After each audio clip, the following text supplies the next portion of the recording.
Hello students, कैसे आप लोग? उम्मीद करते हैं बहुत अच्छे होंगे। आपकी स्टडी काफ़ी अच्छी चल रही होगी और आपकी स्टडी को और अच्छा करने के लिए हम लेकर आते रहते हैं आपके लिए इंपॉर्टेंट क्लासेस, वीडियोस, लेक्चर्स। तो अभी तक आपने हमारे चैनल को सब्सक्राइब नहीं किया है तो चैनल को जल्दी से सब्सक्राइब करके बेल नोटिफिकेशन को ऑन कर लो।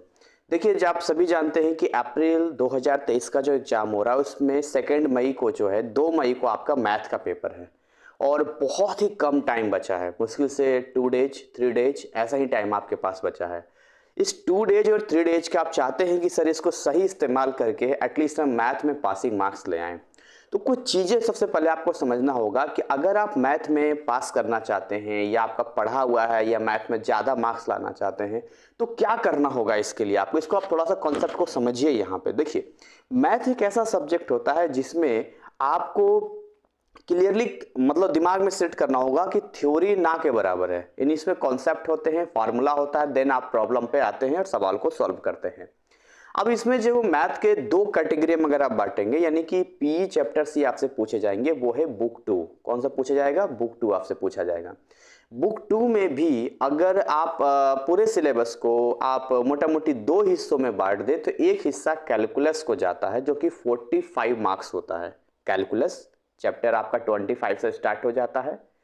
तो चैप्टर अगर 25 से 32 तक अगर हम लोग जाते हैं, यानी 25, 26, 27, 28, 29, 30, 31, 32, टोटल 8 चैप्टर्स हैं कैलकुलस के, जिसमें अगर आपने अभी नहीं पढ़ा है तो मुझे नहीं लगता है कि आपको इसमें अपना टाइम देना चाहिए। अगर आपने बिल्कुल नहीं पढ़ा है तो हाँ, अगर कुछ पढ़ा हुआ है जैसे डिफरेंशिएशन हो गया, नॉर्मल इंटीग्रेशन हो गया, लिमिट एंड कंटिन्यूटी हो गया, तो भाई इसमें आप नंबर थोड़ा स्कोर कर सकते हैं अगर आपका पढ़ा हुआ है तो।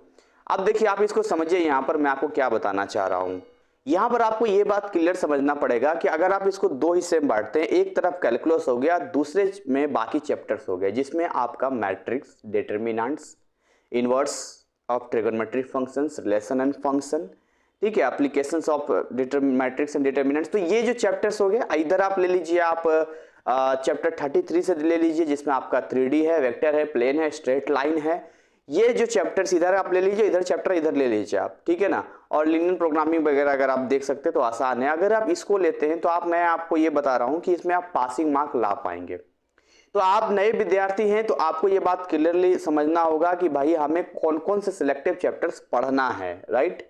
अब मैं उनके लिए बता रहा हूं जिनका पढ़ा हुआ है लेकिन वो होपलेस हो रहे हैं, उनको लग रहा है कि पता नहीं हम सवाल सॉल्व कर पाएंगे कि नहीं कर पाएंगे। नए पुराने जितने भी स्टूडेंट हैं, आप एक काम जरूर करना, वो ये करना कि फार्मूला को जरूर लिख लेना।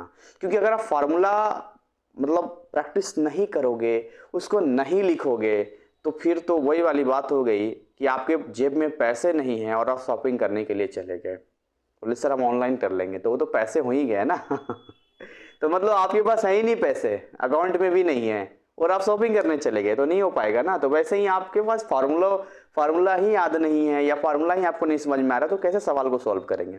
तो एक काम आपको करना, कोई भी एक सेट बना लीजिए, चाहे वो सैंपल पेपर हो, प्रीवियस ईयर क्वेश्चन पेपर हो, चाहे कोई भी एक या दो सॉल्व्ड क्वेश्चन पेपर, उसको 1 या 2 बार बना लीजिए और उसमें जितना फार्मूला यूज हुआ है उन सबको कॉपी में लिख लीजिए।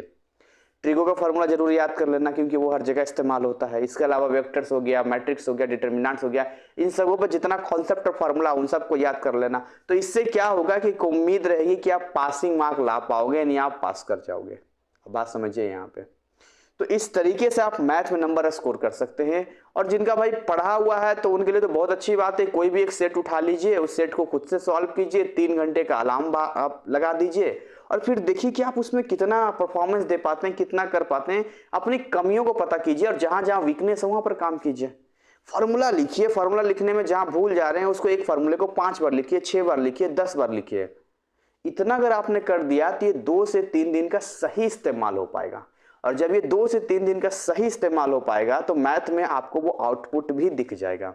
बाकी घबराना बिल्कुल नहीं है। अगर अप्रैल 2023 में किसी भी एग्जाम में, मेरी बात ध्यान सुनना, अप्रैल 2023 के किसी भी एग्जाम में आपका बैक आ जाता है या कोई पेपर खराब होता है तो आपके पास 2 विकल्प होंगे। पहला विकल्प होगा ऑन डिमांड देने का, यदि रिजल्ट आपको पहले चाहिए तो।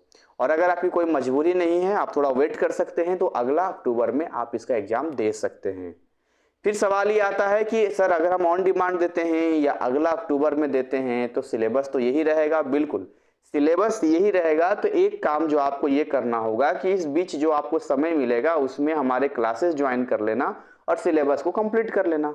सर अपने फायदे में आप बोलते रहते तो मेरा क्लासेस मत ज्वाइन करना, खुद से पढ़ लेना, किसी टीचर से पढ़ लेना। मैंने ये थोड़ी ना कोई बोला कि हमारा ही क्लास ज्वाइन करो। भाई यहाँ तो ये है कि 1150 दीजिए, आपका पूरा सिलेबस कंप्लीट हो जाता है। नॉर्मल टीचर के पास जाएंगे तो वो तो 3 महीना पढ़ाएगा तो 1000 रुपये के हिसाब से भी 3000 ले लेगा आपसे।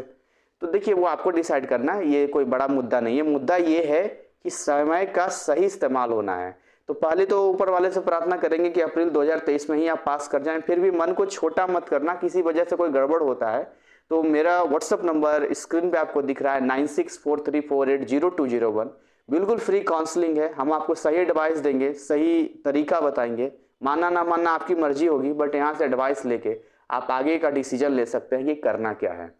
तो कोई भी समस्या आती है आपसे संपर्क कर सकते हैं, बिल्कुल फ्री है। कोई बातचीत करने का, चैट करने का कोई पैसा, इस तरह की चीज़ें नहीं कि आप पहले पैसा दो फिर करेंगे, ऐसा कुछ नहीं है। तो आप निश्चिंत होकर जो है पहले एग्जाम दीजिए, चाहे परफॉर्मेंस अच्छा हो बुरा हो डजेंट मैटर। बस आपको अपने आप में सोचना है कि भाई हमें अपना बेस्ट देना है। कई बच्चे कहते हैं सर बहुत डिप्रेशन हो रहा है, बहुत टेंशन हो रहा है। तो मैं कहता हूं कि देखिए अगर टेंशन में आने से, डिप्रेशन में आने से, परेशानी लेने से एक नंबर भी एक्स्ट्रा बढ़ता तो मैं आपको 1 या 10 वीडियोज बनाता और टिप्स देता कि ऐसे टेंशन लिया जाता है सर, ऐसे डिप्रेशन में जाया जाता है। सर क्या मजाक कर रहे हैं आप, मजे ले रहे हैं? मजे नहीं ले रहा मैं। सारा काम दिमाग से करना है, जो होगा वो तो होना ही है।